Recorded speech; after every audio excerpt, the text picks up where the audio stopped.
Live from Washington, D.C., this is Transport Topics Newsmakers, the digital interview series that gives you access to candid conversations between industry experts and a veteran reporter.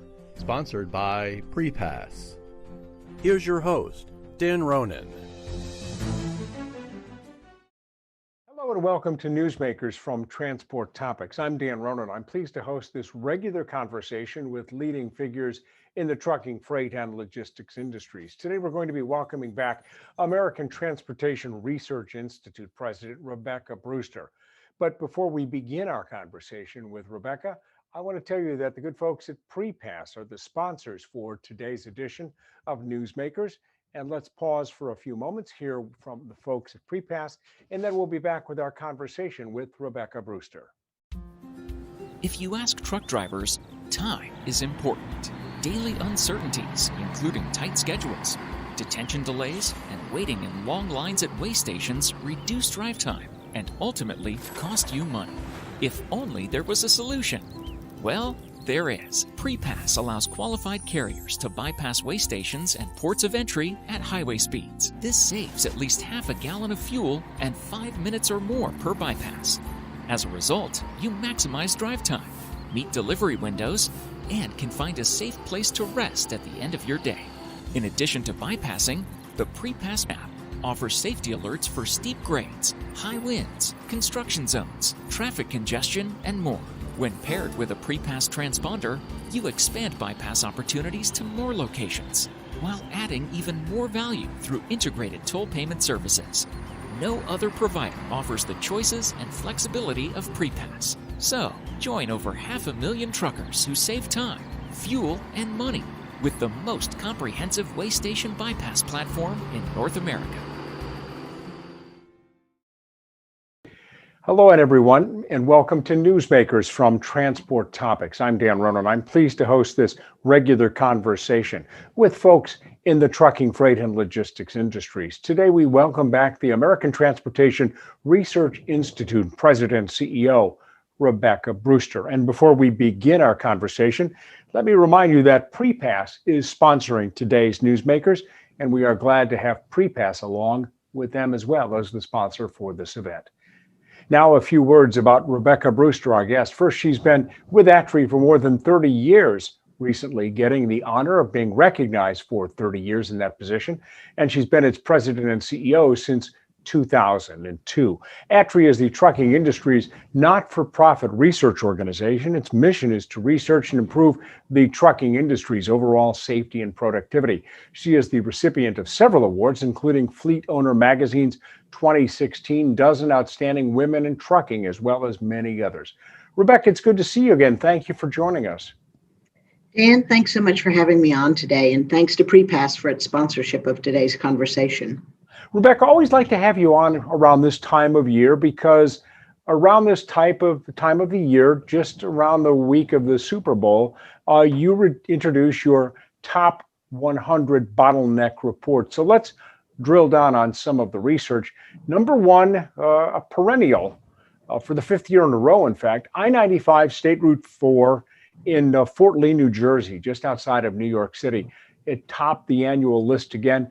And this is one that's been in the top 10 list for more than 10 years. Any progress being made here?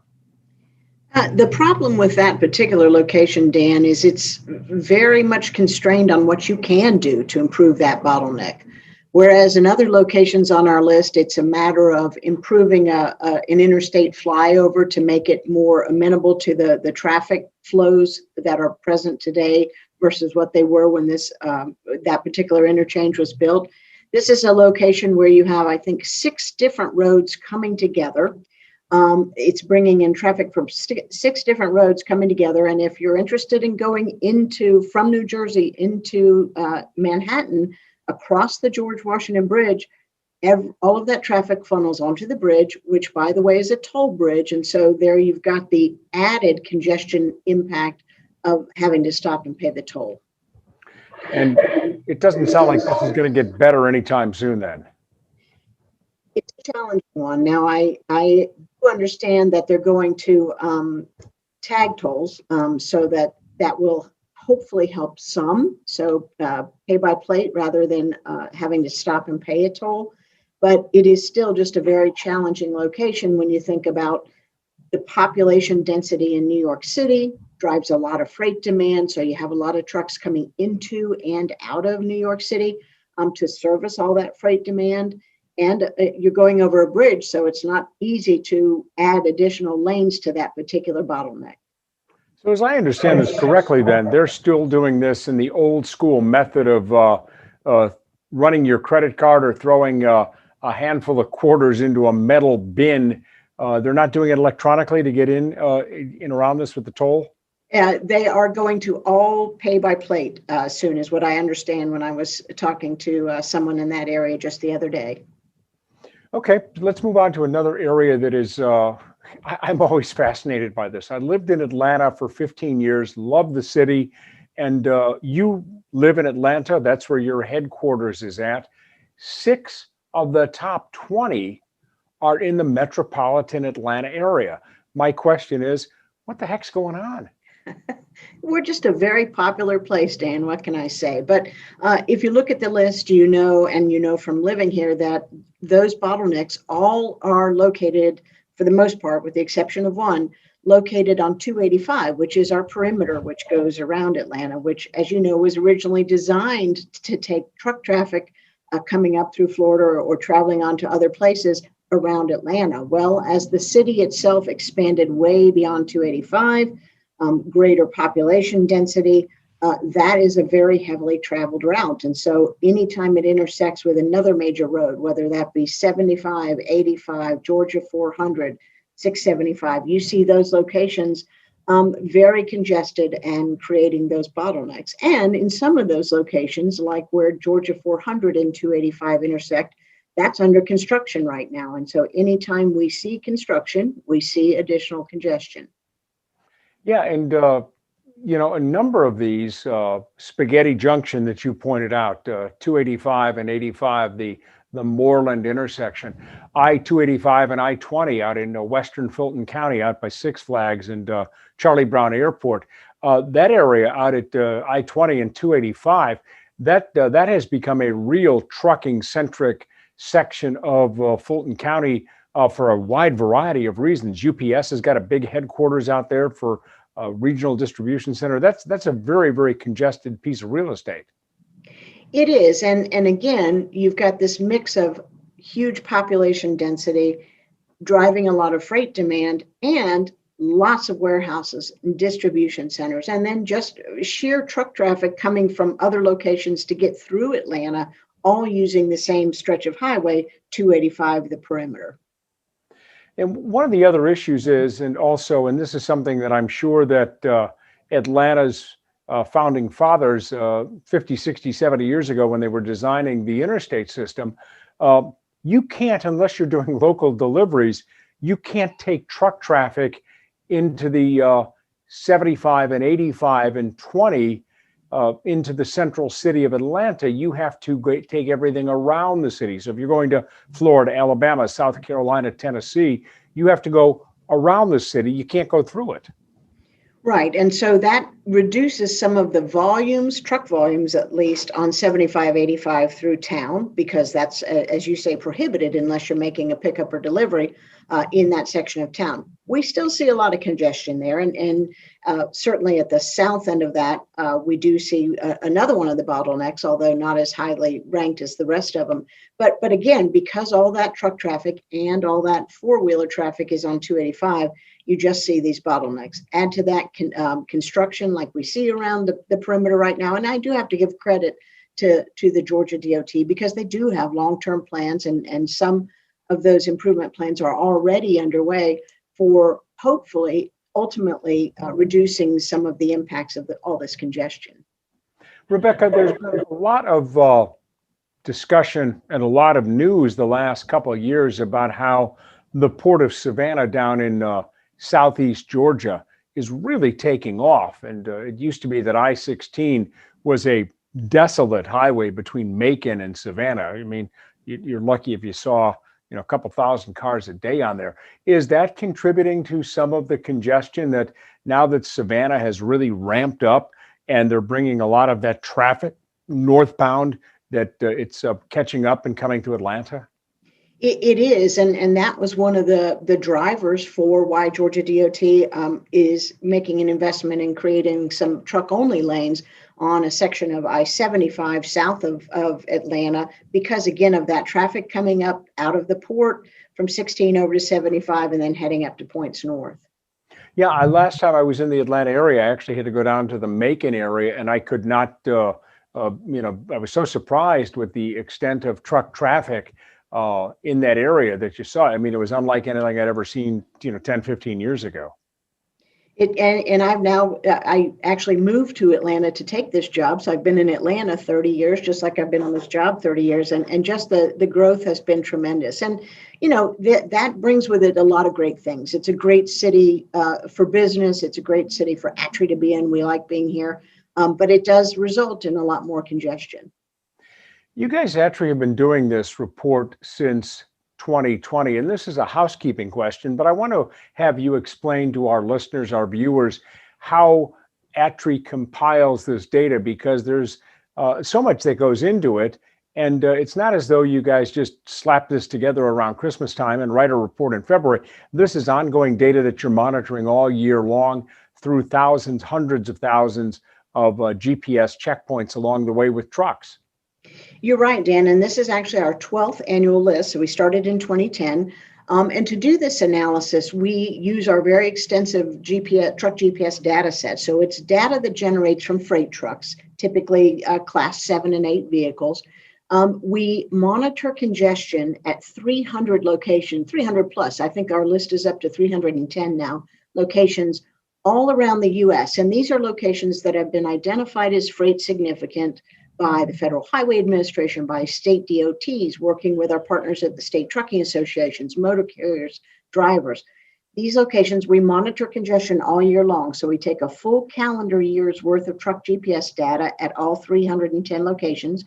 We look at two metrics, Dan. We look at how slowly trucks are operating and how many trucks are in that traffic congestion. So speed and volume combine into a calculation to come up with the 100 worst places to operate a truck.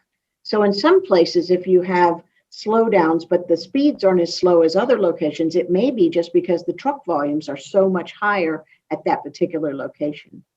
And when I was reading the report, I saw that the average speed of trucks in this survey had gone down about 6% year over year. That's a little bit troublesome, isn't it?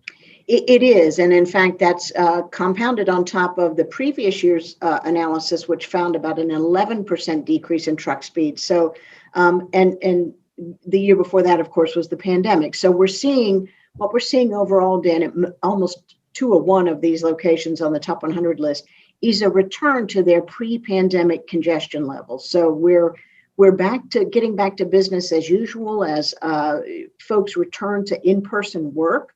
And there, once again, our industry is sharing the roadway with all those car drivers. Rebecca, in second place, I know we've covered a lot of ground in Atlanta and Fort Lee, New Jersey, but in second place here, ahead of some of those troublesome spots in Atlanta, is another place that I know a lot about. It's from my hometown, Chicago. It's the I-294, 290, I-88 intersection. It's out around by Elmhurst, Illinois. It's west of Chicago by about 20 miles. It didn't even, if I am correct on this, it didn't even make the top 20 last year, but now this year it's in the midst of a multi-year, multi-billion-dollar reconstruction project. And to a larger theme, as we do these construction projects, it does cause congestion because you got to shut the road down to fix the road. You're right, Dan. And the reason you didn't see it in the top 20 last year was because this is when we started monitoring in 2022, precisely because of this massive rebuild that's going to be underway with the Illinois Tollway. And this project is just one of them. I think it's a $4 billion plus project anticipated to be. And so in consultation with transportation planners in the Chicago area, they asked us to start monitoring this particular location. And lo and behold, as that construction got underway, we saw that location make a pretty good entrance on the list, coming in at number 2. I was kind of surprised because Elmhurst, nice suburb west of Chicago, nice community, nice homes and the like. And all of a sudden I popped up on the list and I said, I know Elmhurst. Goodness, why would a community west of Chicago pop up on the list like this? Tremendous truck volumes. If you look at the list, the average truck speeds at that location aren't quite as low as some of the other locations in the top 10. But again, when we look at truck volumes, which is part of the equation, that location has 2.5 times more truck volume than the third spot in Houston. So it's just tremendous trucks being greatly impacted by the congestion there, which is being generated in large part because of the construction. We're going to get to that Houston bottleneck that you just mentioned in a second. But I want to ask you, we're going to be spending $1.2 trillion over the next 5 years on infrastructure. Can we expect as drivers, as folks that are out there on the road, that this is going to be a recurring story over the next several years, that many of these bottlenecks develop because of the fact that, as I said, in order to repair a road that may be 50, 60, 70 years old, you've got to do some serious work. You do, and if this were all that ATRI did, I would say this is some pretty good job security, because I think we'll be monitoring bottlenecks for some years to come as we see those infrastructure monies play out. But the good news is that when we do make an investment in the infrastructure and bring it up to what is necessary to handle today's traffic levels and today's vehicles, we do see a payoff. We do see a return on investment, because, Dan, as you know, we have locations on this bottleneck list that have been in the top 10 because of reconstruction. And once those projects are complete, we see them drop way down in their ranking, because they are having the intended effect of fixing that location to be able to handle the traffic levels and mitigate that congestion. Good point. Two of those that I can think of right offhand. Chattanooga, Tennessee, a perennial problem. The Tennessee Department of Transportation and the FHA and the local folks put a lot of money in and fixed that bottleneck in Chattanooga, Tennessee. Also, Cincinnati, Ohio, northern Kentucky, with the entrance to the Brent Spence Bridge. The bridge had a terrible accident last year, had to be shut down for several weeks. And a couple of weeks ago, President Biden and Senate Minority Leader McConnell went to the bridge and announced a $1.6 billion plan to rebuild this bridge that opened back in, I believe, towards the end of the Eisenhower administration, maybe the early days of the Kennedy administration, and it's just run its course. So first on Chattanooga, you're right, that was a construction project at 75 and 24, and it is complete. And so now that location went from number 10 last year to number 59 this year. So that's the kind of outcome we want to see.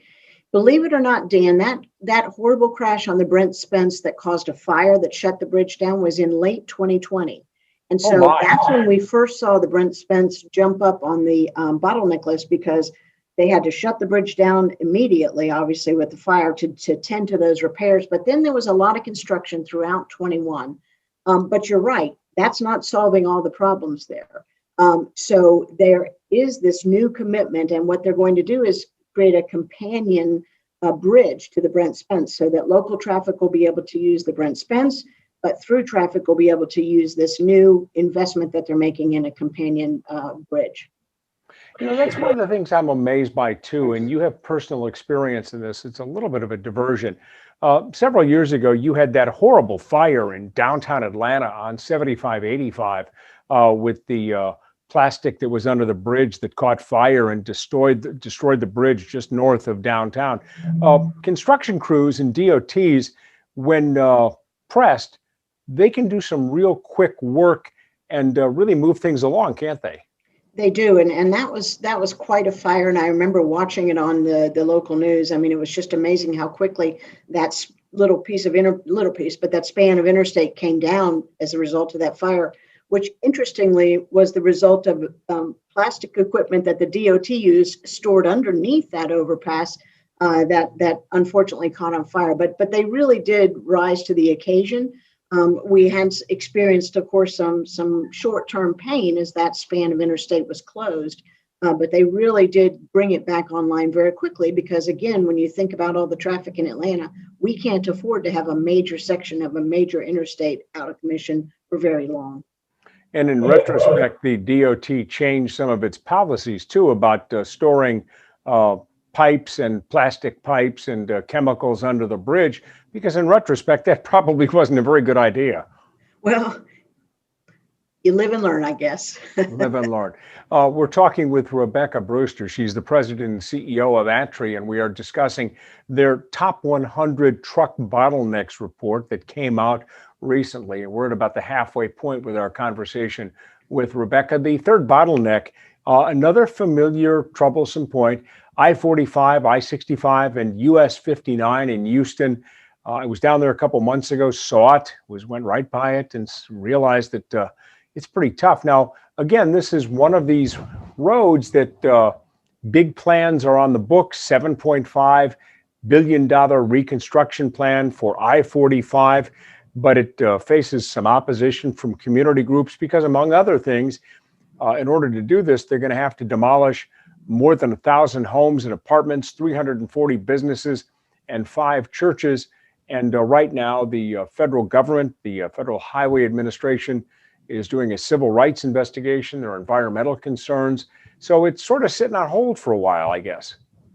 Well, and let's talk first about Texas. I mean, we identify in our annual analysis the states that have the most of these top 100 locations, Dan. And, you know, they do everything bigger in Texas, and that includes traffic congestion. So they have 13 of the nation's top 100 bottlenecks in Texas. And unfortunately, I believe 9 of those are in the Houston area, including this number 3 location. So just a very challenging place to operate commercial vehicles and cars. I always have to remind people, if trucks are going this slowly, cars in the same traffic stream are going that slowly as well. And you're right, that is a particularly challenging location because the fix is not an easy one. No, and it's going to be a long-term process. This is going to be something that probably takes 8, 9, 10 years to fix once they get the environmental impact studies and they clear the lawsuits and eminent domain and all those things that that go with doing these type of projects now. Absolutely. And we understand why there are these processes to go through, but it does add to the timeline for any of these redesign projects. I mean, I think about another location on the list in Chicago, the Byrne Interchange. It's almost complete, the redesign, but it certainly had an extended timeline than what was originally projected to be. So I think, you know, once this finally starts in Houston, I think we'll see it extend most likely longer than they hope that it would. I was just on my notes. I was going to bring up the next one, which is the Jane Byrne Interchange. It's named after the former Chicago mayor from the late 1970s. It's I-290 and I-90-94. And for the second straight year, it was in the 6th spot. But the good thing is that right before Christmas, they finished this years-long $806 million upgrade on the Byrne. So again, 11 months of it was undergoing construction. Any belief that by 2024, when you do the 23 or 24 report, the Byrne will drop down to 26th or 25th or something like that? That would certainly be the hope, and you know, still a lot of truck volumes there, but certainly operating through that interchange, I think will greatly have benefited from what they did. But Dan, as you know, we love to hold the Jane Byrne Interchange up as the poster child for why this research is so important. When we first started doing our annual analysis, back then it was known as the Circle Interchange, and the Circle Interchange spent 3 years as the #1 top truck bottleneck. To the point where the state of Illinois made the decision to invest in this redesign and rebuild, and specifically cited the ATRI top 100 list as a reason why they wanted to do this, because they no longer wanted to have the worst bottleneck in the country. So, you know, where we can continually bring attention to these bottlenecks, it does ultimately have a payoff. You know, sometimes I wonder, no disrespect to the engineers and the construction crews who designed many of these interchanges and highways 50, 60 years ago. But sometimes when you look in retrospect, you sometimes say to yourself, when they were drawing these up, how did they come up with these ideas? How did they design these? Because they're not designed to be workable for today's truck and four-wheel community. Well, yeah, you do have to wonder that. And I mean, certainly the profile of our vehicles today is different than what it was before. Not necessarily trucks as much, but certainly a big car back in the day when I was a child was a station wagon, and it doesn't look anything like what a big Tahoe or, Ford Explorer looks like today. Yeah.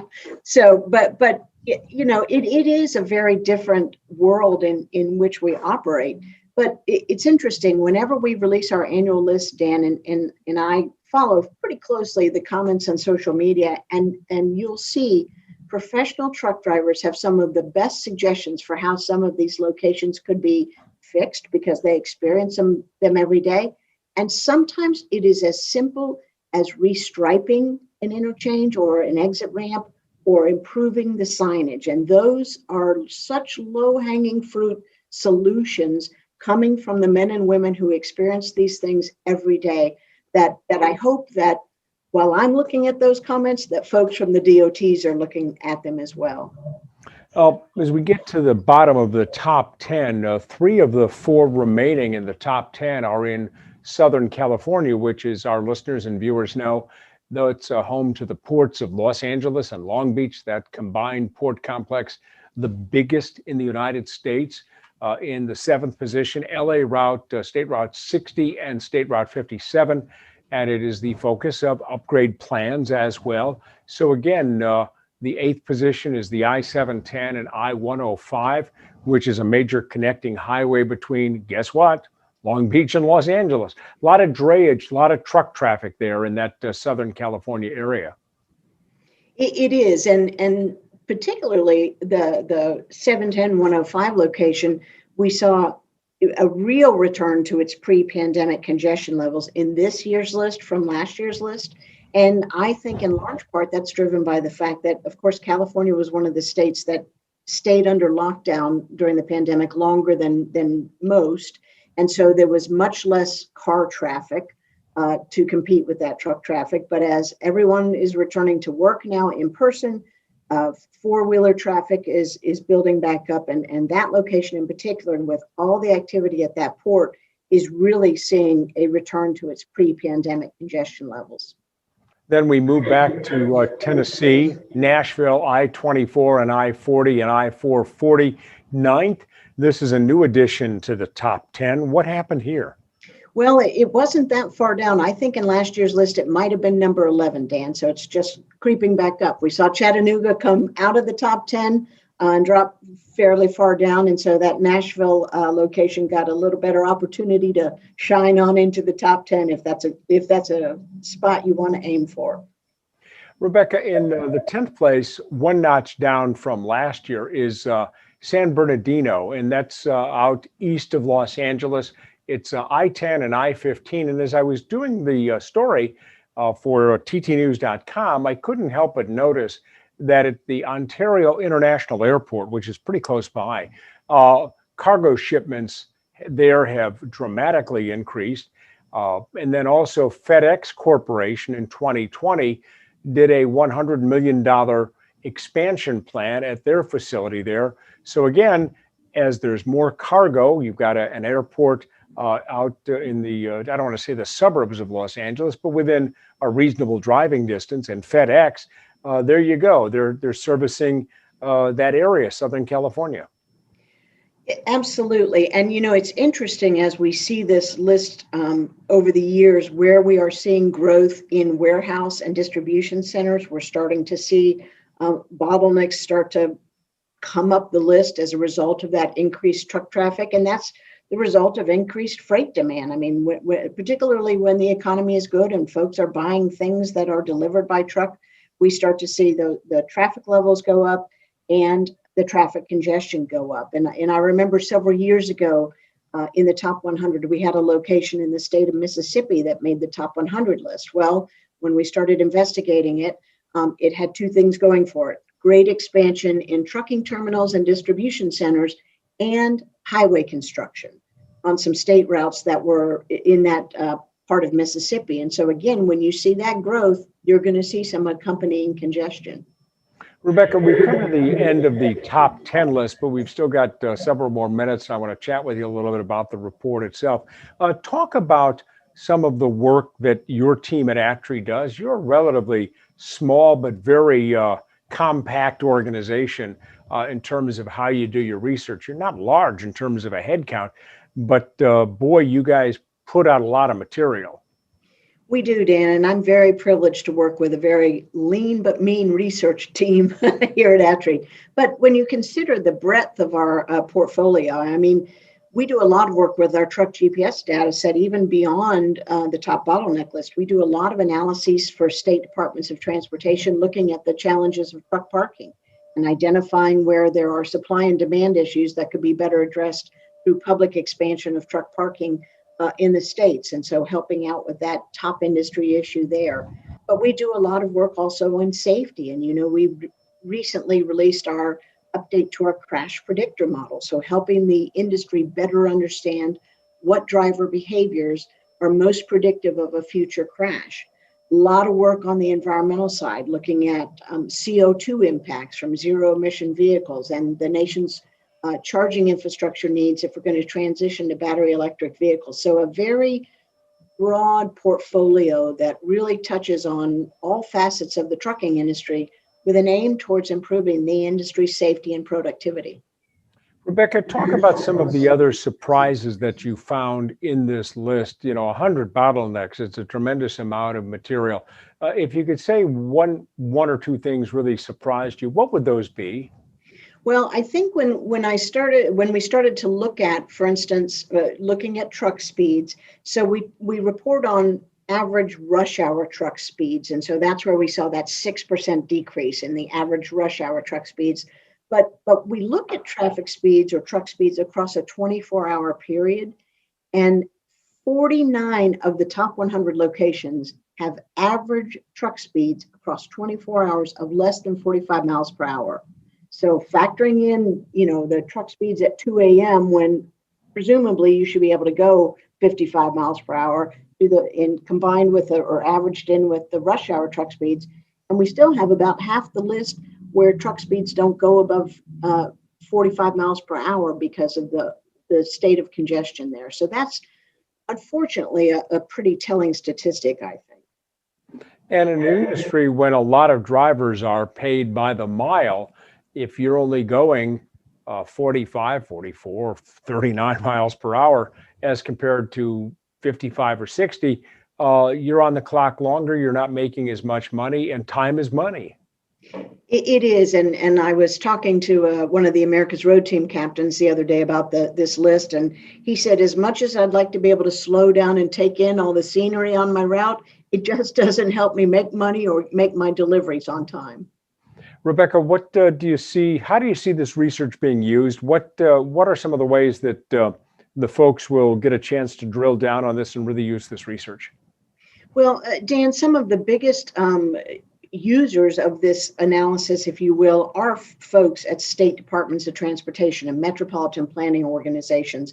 And more so this year than ever before, now that we do have the infrastructure bill and states are figuring out how they're going to put those funds to best use. And certainly we have always contended that the top 100 truck bottleneck list provides a pretty clear roadmap of where you can put those funds to use to really get the best bang for your buck.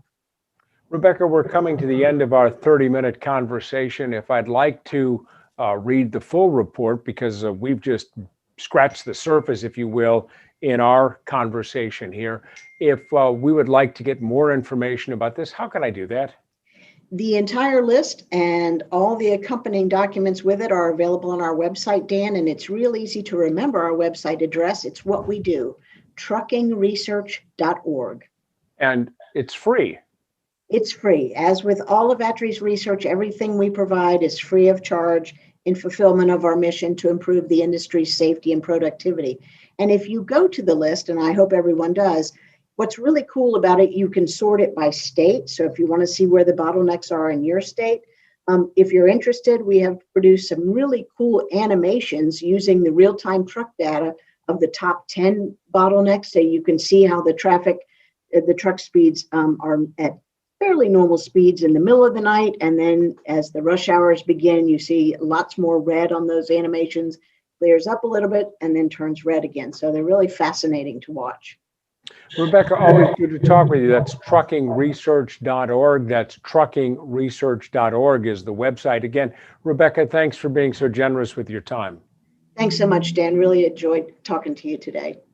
In closing, we want to thank our sponsor, PrePass, for being so generous with their time and sponsoring our conversation with Rebecca Brewster with ATRI. She is, as we said, the president and CEO of the American Transportation Research Organization. The full website, all of their material, is available at truckingresearch.org. That's truckingresearch.org. Our conversation with Rebecca will be available for viewing on demand. Go to ttnews.com for more information about how you can watch our interview with Rebecca and also look at any of the other previous interviews that we've done. We will also rebroadcast the audio portion of this interview soon on our SiriusXM radio program. That's Transport Topics Radio on SiriusXM channel 146.